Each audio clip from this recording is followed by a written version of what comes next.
విశ్వామిత్రుడు నిర్జల దీక్షతో ఉగ్ర తపస్సు చేస్తున్నాడు. ఎంత ఉగ్రంగా చేస్తున్నాడంటే నిప్పులు చెరిగే గ్రీష్మ ఋతువులో, పంచాగ్ని మధ్యలో, వర్షాకాలంలో ఆరుబయట కురిసే జడివానలో తడుస్తూ, రక్తాన్ని గడ్డకట్టించే శీతల హిమపాత కాలంలో సరోవర జలమధ్యంలో నిలబడి తపస్సు చేస్తున్నాడు. అలా 1000 సంవత్సరాలు కరిగిపోయాయి. విశ్వామిత్రుని తపోనిష్టకు దేవతాలోకాలు భయంతో కంపించాయి.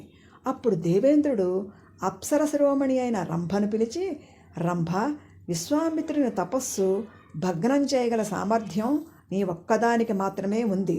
ఇది దేవకార్యం. వెళ్ళి నీ నృత్య గీత విన్యాసాలతో, శృంగార హావభావ విలాసాలతో విశ్వామిత్రుని ఘోర తపస్సుకు విఘాతం కలిగించు. ఇది నా శాసనం అన్నాడు. మహేంద్ర, నీ శాసనం మాకు సర్వదా శిరోధార్యం. కానీ విశ్వామిత్ర మహర్షి ముక్కోపి, తపోభంగం చేస్తే తప్పక శపిస్తాడు అని రంభ భయపడుతోంటే, రంభ, నీకా భయం అక్కర్లేదు. వసంత ఋతుకాలంలో గానం చేసే కోకిల రూపం ధరించి నేను మన్మధునితో కలిసి నీ ప్రక్కనే ఉంటాము.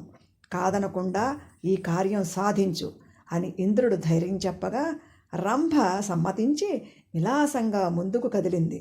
రంభ విశ్వామిత్రుని తపోస్థలికి వచ్చి వయ్యారాలు ఒలకపోస్తూ, రాగతాళాలు మేళవించి, శృంగార భంగిమలు ప్రదర్శిస్తూ నాట్యం ప్రారంభించింది. మన్మధుడు ఆ పరిసరాలకు వసంత ఋతు శోభను కల్పించాడు. ఇంద్రుడు కోకిల కూజితాలతో ప్రకృతిని పరవశింపజేస్తున్నాడు. విశ్వామిత్రుని ఏకాగ్రత చెదిరి కన్నులు తెరిచాడు.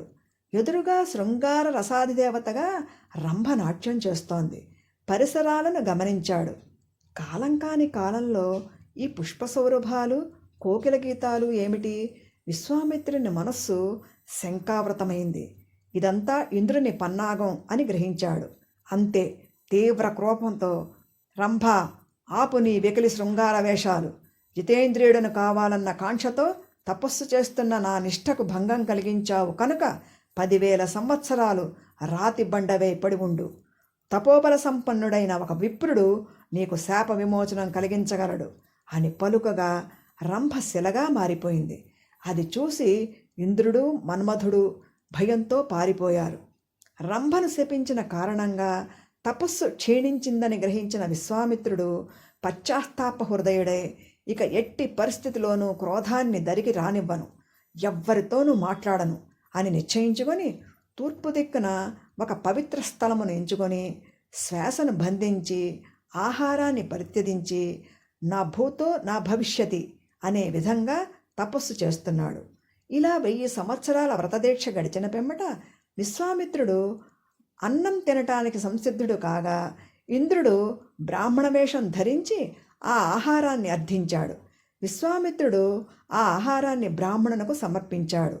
తర్వాత విశ్వామిత్రుడు తపోనిష్ఠుడయ్యాడు.